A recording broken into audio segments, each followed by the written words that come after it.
কথা হয়েছে। একদল বলতেছে সংবিধান আগেরটাই থাক, আরেক দল বলতেছে বদলাও, আরেক দল বলতেছে ভালো কথা।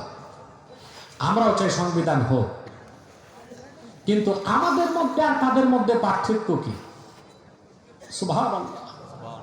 আমরা বলি সার্বভৌমত্বের মালিক আল্লাহ, আর তারা বলে সার্বভৌমত্বের মালিক জনগণ। সার্বভৌমত্বের মালিক জনগণ, এটা মেনে নেওয়া শিরক।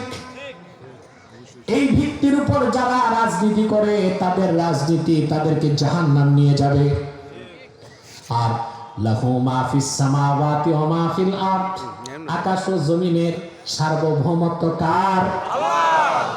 এই তাওহীদের এই কনসেপ্ট, এই বিশ্বাস নিয়ে যারা রাজনীতি করে, সুন্নাত তরিকায় যদি তাদের রাজনীতি হয়, রাজনীতিটা ইবাদত হয়ে যাবে।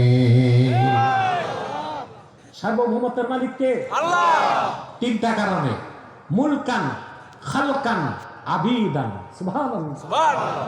মুলকান, খালকান, আবিদান। আকাশ ও জমিনের রাজত্ব কার? আল্লাহ। স্রষ্টা কে? আল্লাহ। বান্দারা কার? আল্লাহ।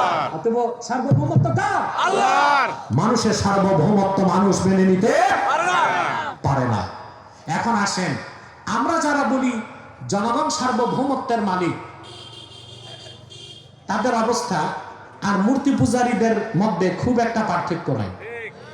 যারা মূর্তি পূজা করে, যেমন হিন্দুরা সরস্বতী পূজা, লক্ষ্মী পূজা, আর কি আছে দুর্গা পূজা, এই পূজার আগে ওদের কোনো মূর্তি থাকে? থাকে না। পূজার আগে এগুলো বানায়, নিজ হাতে বানায়, তারপর খোদা মেনে ঈমান আনে।